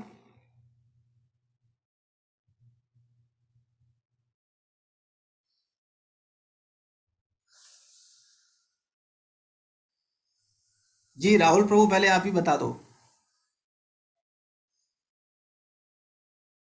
आवाज नहीं आ रही है आपकी। जब मैं इनकी ज्यादा से ज्यादा बुकें पढ़ने लगा हूँ, या फिर यूट्यूब पे वीडियो देख रहा हूँ, या इवन आप कक्षाएं भी ज्वाइन कर रहा हूँ, तो इससे हमें थोड़ा सा एक आइडिया हो गया है कि जो ये कर्म को कैसे कर्मयोग में बदला जाए। जैसे अगर हम वो बाजार से कोई सामान ला रहे हैं, तो ये सोच के लाए कि हम भगवान जी को ला रहे हैं, फिर चढ़ा के खा रहे हैं, फिर दिमाग में आ रहा है कि कैसे अपने घर में इस तरह का एक माहौल बनता है, तो इससे अपने भी अच्छा लगता है। और जैसे कहा जाता है कि जब कोई प्रोग्रेस अच्छी चीज होती है, वो भी आपके आसपास में इफेक्ट करती है, कोई खराब चीज होती है वो भी आपके आसपास में इफेक्ट करती है। तो जब मैं ये सब कर रहा हूँ, तो मेरे घर पे भी इस तरह का इफेक्ट हो रहा है, वो लोग भी इस तरह की चीजों से जुड़ रहे हैं। ये चीज मुझे अपनी आध्यात्मिक प्रगति लग रही है, यही मुझे अच्छा लग रहा है। अच्छा, ठीक है। तरुण पांडे माता जी। हरे कृष्णा प्रभु जी, हरे दंडवत कृष्ण। प्रणाम। दंडवत प्रणाम। प्रभु जी, हमारा तो ऐसे हो रहा है कि पहले जब हम भक्ति में नहीं आए हुए थे, तब हमारे घर में या फिर हम खुद बॉलीवुड सॉन्ग सुनते थे, या फिर जो है मूवीज देखते थे, और फालतू के लोगों से बात गॉसिप्स करते थे, जिसका कोई मतलब नहीं था। लेकिन जब से हम कृष्ण भावनामृत में जुड़ गए हैं, इस्कॉन से, लखनऊ इस्कॉन से जुड़ गए हैं, प्रभु जी का सबने सत्संग किया हुआ है, और हरे कृष्णा महामंत्र का जाप भी करते हैं, भगवान जी का जो है यूट्यूब पे भी वीडियोस देखते हैं, तो अब बिल्कुल बॉलीवुड सॉन्ग, पहले तो घर में बजता भी था, लेकिन अब मम्मी पापा हो या फिर हम खुद हो, मतलब कोई भी बॉलीवुड सॉन्ग को बिल्कुल सुनना हम लोगों ने बंद कर दिया। भगवान जितना ज्यादा होता है उतना हम लोग सत्संग सुनते हैं, भगवान जी का हरे कृष्णा महामंत्र सुनते हैं, या फिर खुद जपते भी हैं। ये प्रभु जी करते हैं। हम लोग बिल्कुल अब बॉलीवुड सॉन्ग भी नहीं सुनते हैं और भगवान जी का नाम लेते हैं। ठीक है, थैंक यू। भावना माता हरे जी कुछ कहना चाहती हैं?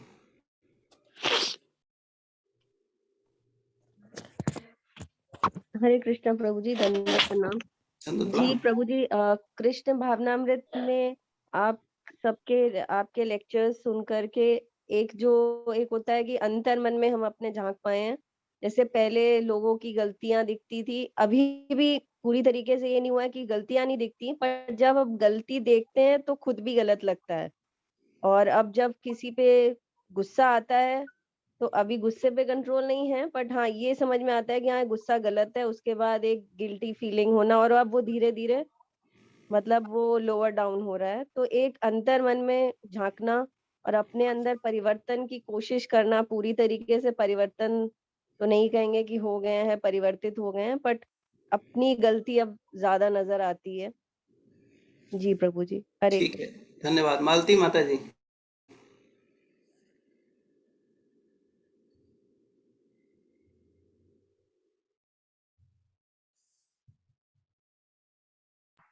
हरे कृष्णा प्रभु जी। हरे कृष्ण। प्रभु जी ऐसा जब से ये ज्वाइन किया है हरे इस काम, तो प्रभु जी ऐसा लगता है कि हमें एक डायरेक्शन है लाइफ के, कि हम कैसे अपना टाइम स्पेंड करना है, किन चीजों में स्पेंड करना है। और काफी चीजों को हमें लगता था, हम पहले बहुत सारा टाइम वेस्ट कर देते थे, पता ही नहीं होता था क्या सही हमें कैसे करना है। तो एक है कि हमें अपना टाइम को, सुबह का टाइम है तो कैसे स्पेंड करना है। अभी तो होता था मोबाइल वगैरह देख के ही निकाल देते, कुछ समझ नहीं आता था, देख के भी लगता था कुछ ऐसा ही टाइम वेस्ट हो जाता था, कुछ समझ में नहीं आता था। अब लेकिन लगता है हमें टाइम को अच्छी अच्छी चीजों में लगाना है, हमें उससे कुछ मन को शांति मिल रही है। ठीक है, धन्यवाद। मीरा माता जी।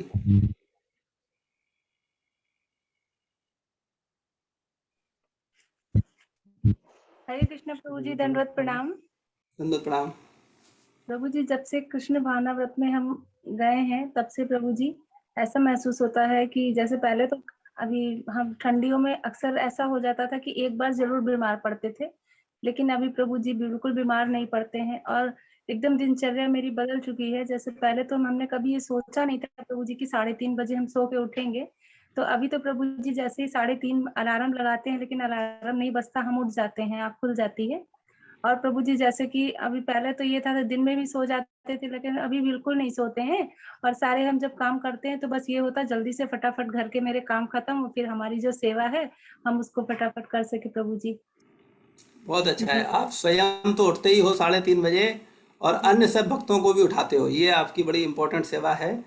तो आप से काफ़ी भक्त बड़े प्रभावित हैं कि आप अपनी साधना भी कर रहे हो और अपने साथ साथ कई और भक्तों को भी सुबह उठा करके उनको मॉर्निंग जप पे लाते हो। और अभी मैं देख रहा हूँ जितने भक्त जो सुन रहे हैं उनसे मेरा निवेदन है, कृपया आलसी मत बने, सुबह 4:30 बजे उठ करके भक्तों का साथ जप करिए, मॉर्निंग में आइए और 4:50 तक आ जाइए, है ना, 5 बजे तक आ जाइए और भक्तों के संग में आइए और भक्तों के संग का लाभ लीजिए। ये भक्तों का संग बड़ा दुर्लभ है, भक्तों की कृपा से ये संभव है, बहुत आसानी से हो जाता है कि एक दूसरे को मोटिवेशन मिलता है और मिल करके हम लोग साधना करते हैं। तो कृपया आइए, सुबह जप में आइए और भक्तों के साथ बैठ करके 16 माला का जप करिए। रामा भल्ला माता जी।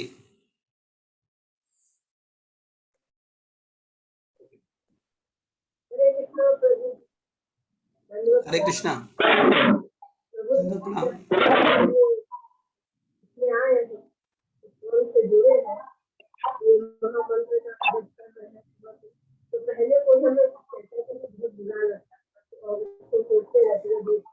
आपकी आवाज बहुत धीमी आ रही है।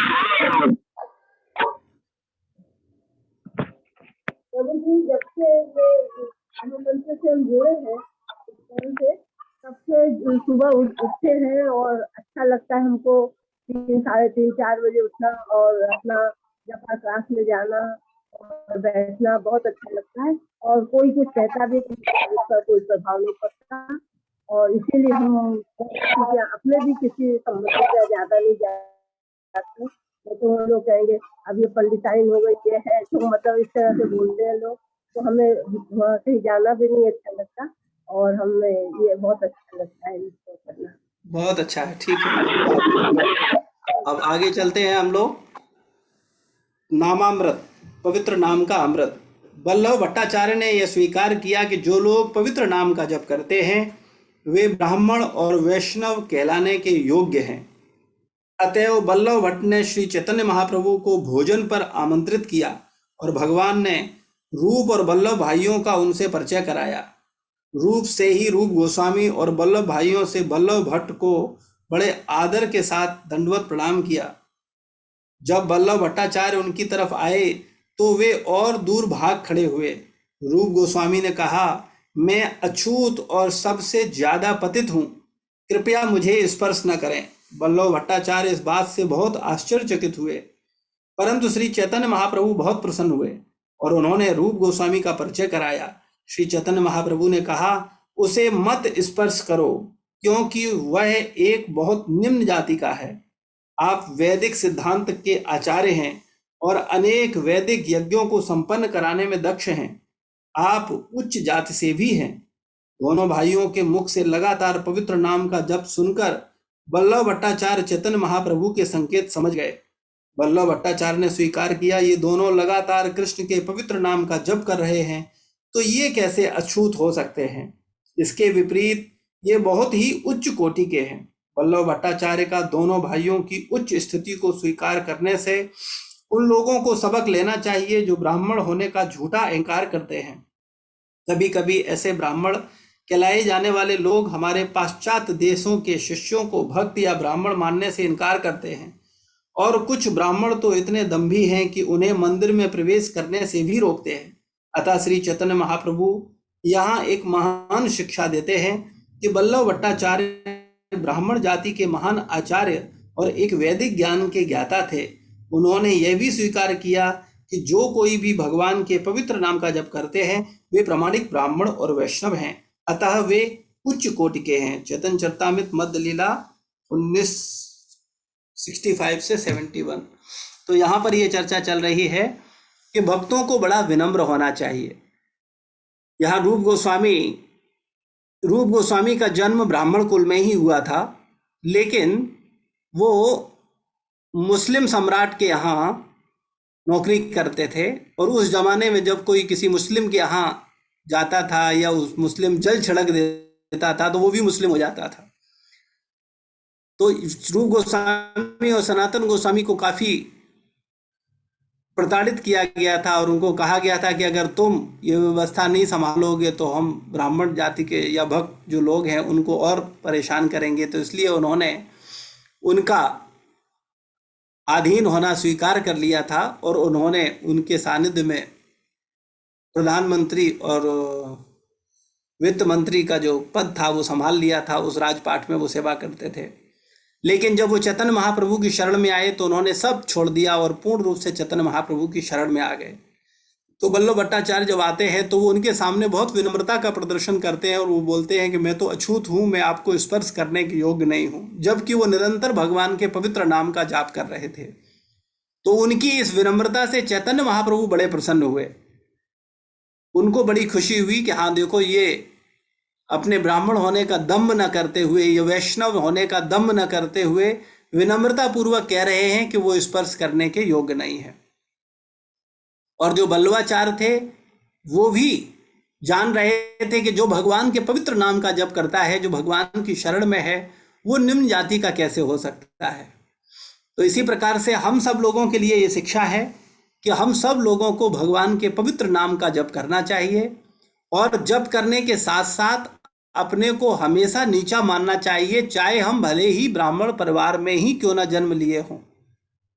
हमें हमेशा अपने को विनम्र, छोटा मानना चाहिए, अयोग्य मानना चाहिए, अछूत मानना चाहिए। ये नहीं सोचना चाहिए कि हम तो बड़े योग्य हैं, हम तो ब्राह्मण हैं, हम तो भक्त हैं, हम तो भजन कर रहे हैं तो हम बहुत श्रेष्ठ हैं।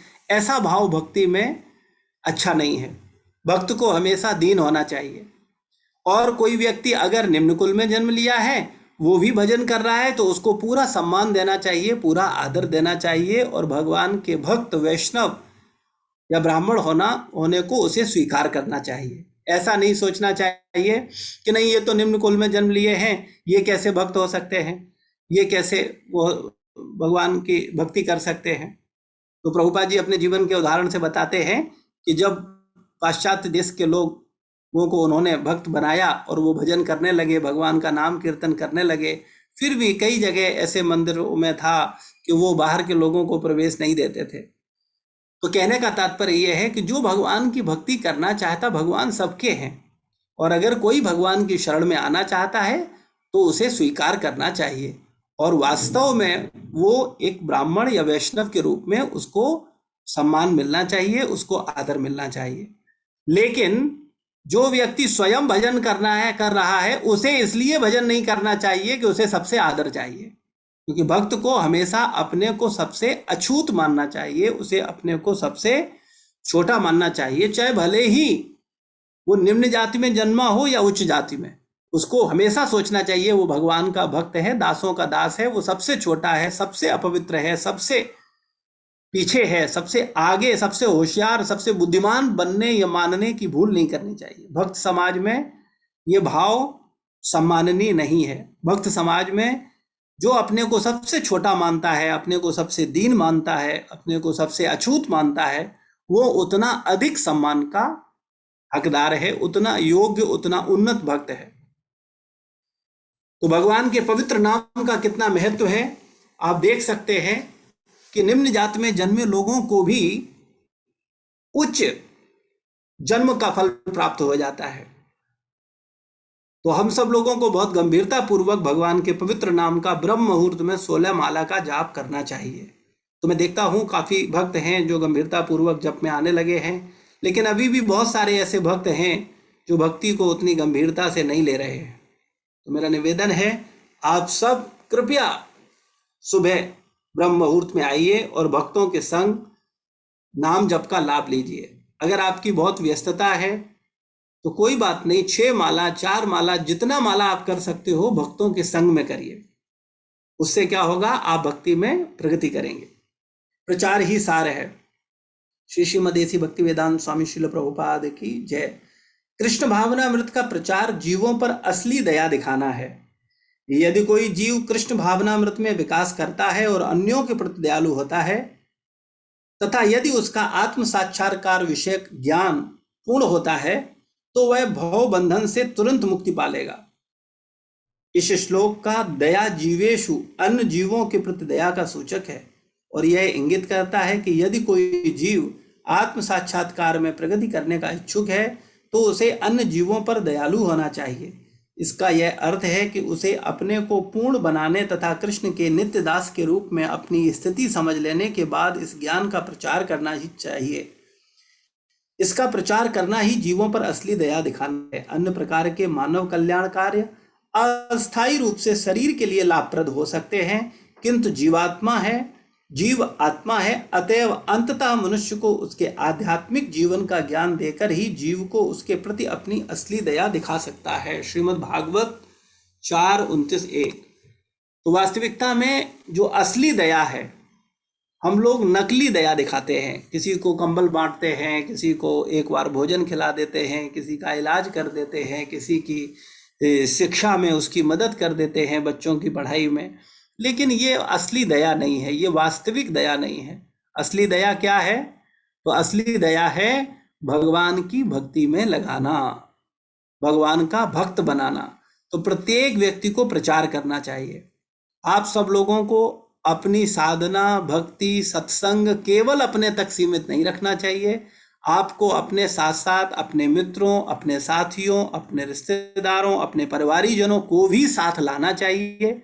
उनको प्रेरित करना चाहिए, उनको फोन पर चर्चा करनी चाहिए, उनको मोटिवेट करना चाहिए और अपने साथ उन लोगों को सत्संग ज्वाइन करवाना चाहिए।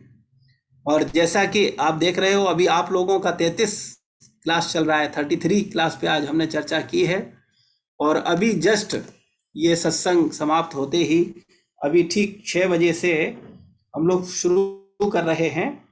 भक्ति वृक्ष नया शुरू किया है जो कि ऑफलाइन चल रहा था, मंदिर में आकर के भक्त क्लास अटेंड करते थे, लेकिन अभी कोरोना की वजह से हम लोगों ने इसमें बदलाव किया है और उन लोगों का क्लास भी अभी जूम पर कर दिया है। तो अभी 6 बजे से जो 16वीं क्लास है उस पर चर्चा करेंगे। तो कहने का तात्पर्य यह है कि आप स्वयं भक्ति करें, स्वयं साधना करें और अपने साथ साथ अन्यों को भी अपने साथ सत्संग में लाएं। और सत्संग में केवल लाएं नहीं, उनका ध्यान रखें, उनको मोटिवेट करें, उनको प्रेरित करें कि वो भी भगवान के पवित्र नाम का जप करें, हफ्ते के हफ्ते सत्संग करें और गीता का पाठ करें। अगर वो इतना करेंगे तो उनके जीवन में बदलाव आएगा और ये उन पर असली कृपा होगी, असली दया होगी। अगर आप किसी के साथ दया करना चाहते हो तो असली दया है उसको भगवान की शरण में लाना। और अगर आप अन्य दया कर रहे हैं, यानी उसके शारीरिक स्तर पर उसकी मदद कर रहे हैं, तो वो क्षणिक दया हो सकती है, लेकिन वास्तविक दया नहीं है। वास्तविक दया है प्रत्येक जीव जो कि अनंत जन्मों से जन्म मृत्यु जरा व्याधि में भटक रहा है, 84 लाख योनियों में कष्ट पा रहा है, वो भगवान की शरण में जाकर के नित्य हमेशा हमेशा के लिए सुखी हो जाए, आनंदित हो जाए, और उसका मन उसके नियंत्रण में हो जाए, उसका मन शुद्ध हो जाए। तो ये तभी संभव है जब भक्तों को प्रचार किया जाए और उनको भी अपने साथ सत्संग में लाया जाए। तो मेरा आप सभी भक्तों से, जितने भक्त अभी यहाँ श्रवण लाभ ले रहे हैं, उनसे निवेदन है कि वो स्वयं गंभीरता पूर्वक आए और उसके साथ साथ अपने साथ कम से कम एक भक्त ये संकल्प ले कि हम 2 लोगों को अवश्य फोन पर फॉलोअप करके अपने साथ सत्संग में लाएंगे, चाहे वो आपके रिश्तेदार हों, आपके मित्र हों, आपके पड़ोसी हों, आपके परिवारीजन हों। तो अगर आप उनको लेकर के आओगे और वो आपके साथ श्रवण करेंगे तो उनके जीवन में भी बदलाव होगा और वो भी भक्त बन जाएंगे, और उनका भी जीवन बदलेगा और आपका भी बदलेगा। और उनका जीवन बदलने में आपको बड़ी प्रसन्नता होगी कि उसके जीवन बदलने में आप माध्यम बन गए। और शास्त्रों में वर्णन है कि अगर कोई व्यक्ति किसी को भक्त बनाता है, यानी उसने अगर अपने जीवन में एक भक्त बनाया, यानी भगवान की शरण में ले गया, तो आप सोच नहीं सकते कितना सोना, कितनी पृथ्वी, कितना हजारों हाथी घोड़े सब दान करने का उसके छठांश के बराबर भी नहीं है, 16 अंश के बराबर भी नहीं है। तो कहने का मतलब इतना बड़ा पुण्य है, इतना बड़ा लाभ है। लेकिन चूंकि हम लोग भगवान की भक्ति या भक्तों को उतना महत्व नहीं दे पा, अरे भगवान को ही महत्व नहीं दे रहे हैं, भक्ति और भक्तों को कहाँ से महत्व देंगे। तो जब हम धीरे धीरे जैसे इन सिद्धांतों को समझेंगे तो हम और अच्छा कर पाएंगे। तो कृपया स्वयं भक्त बनिए और अन्यों को भक्त बनने के लिए प्रेरित करिए, स्वयं मन को नियंत्रित करिए और अन्य लोग भी अपने मन को नियंत्रित कर सकें। आप सबका बहुत बहुत धन्यवाद। श्रील प्रभुपाद की जय, गुरु महाराज की जय। किसी का कोई प्रश्न है, कोई जिज्ञासा है तो पूछ सकता है।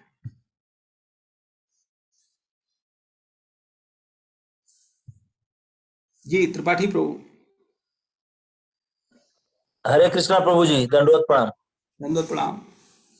प्रभु जी, किसी को जोड़ने के लिए हमें क्या करना होगा? किसी भक्त को अगर हम जोड़ना चाहें?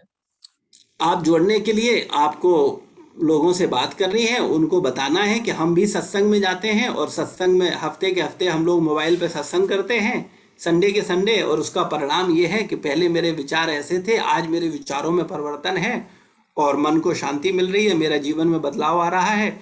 आप भी अटेंड करिए, आपके जीवन में भी बदलाव आएगा। और जो सत्संग में बात सुनते हो उनके आधार पर उसको समझा सकते हो कि भाई तुम शरीर नहीं आत्मा हो, तुम्हारे जीवन का क्या उद्देश्य है उसे समझो, अभी कभी मर जाओगे, सब छोड़ करके चले जाओगे, जीवन को समझो तो सही भाई, जाने से पहले समझ तो लो करना क्या है। तो इस तरीके से अगर आप प्रेरित करोगे तो लोग इन्वॉल्व होंगे। उसके बाद आप जो ग्रुप एडमिन हैं, जिस ग्रुप में आप जुड़े हो, उन ग्रुप एडमिन से संपर्क कर सकते हो और उनको बता सकते हो कि इनको आप सत्संग में जोड़ दीजिए, तो वो लोग उनको जोड़ देंगे। और उनका, लेकिन जो लोगों को आपने बुलाया है उनका फॉलो अप आप रखिए कि हाँ वो आए कि नहीं आए। नहीं आए तो उनको फ़ोन कर लीजिए, उनसे पूछ लीजिए, उनको एक माला हरे कृष्ण महामंत्र का जप कराइए, उनको गीता का श्लोक पढ़ाइए, उनका ध्यान रखिए कि आपके संपर्क में जो 4-5 लोग हैं वो संडे सत्संग में आए कि नहीं आए, क्योंकि उनको ध्यान रखने वाले आप ही होंगे, बहुत सारे लोग तो नहीं पता चलेगा। और संसार में एक समस्या है कि प्रत्येक व्यक्ति थोड़ा सा इम्पोर्टेंस चाहता है, वो चाहता है कि उसे भी थोड़ा सा आदर मिले, उसे पूछा जाए, उसकी थोड़ी तारीफ हो। तो ये आपका कर्तव्य है कि जिन लोगों को आप लेकर के आओ उनको थोड़ा सा मिलवाओ, उनको बताओ कि ये भक्त आए हैं, है ना, थोड़ा सा, जिससे सारे भक्त उनके लिए प्रार्थना करें कि वो भक्ति में निरंतर अग्रसर हो। इसके लिए प्रार्थना, जब सारे भक्त प्रार्थना करेंगे तो भगवान निश्चित सुनेंगे और वो भी भक्ति में आपका साथी बन जाएगा। जी जी, हरे कृष्ण प्रभु। हरे कृष्ण। और किसी का कोई प्रश्न?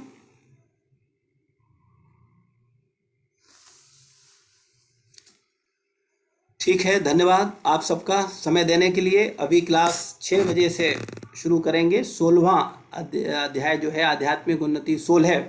तो जो लोग पुनः श्रवण लाभ लेना चाहते हैं वो 6 बजे से ज्वाइन कर सकते हैं, और जो नए लोग हैं वो सब 6 बजे आ जाएंगे। अभी कीर्तन, अजीत प्रभु कीर्तन लगा दो, जिससे 10 मिनट कीर्तन चले, तब तक सारे लोग ज्वाइन कर लेंगे। फिर अभी 6 बजे से हम लोग कीर्तन शुरू करेंगे। 6 बजे से सत्संग शुरू करेंगे, अभी कीर्तन चलने दो। अजीत प्रभु सुन पा रहे हैं? जी जी प्रभु जी, हरे कृष्ण प्रभु जी। ठीक है, तो कीर्तन लगा दो। जी प्रभु।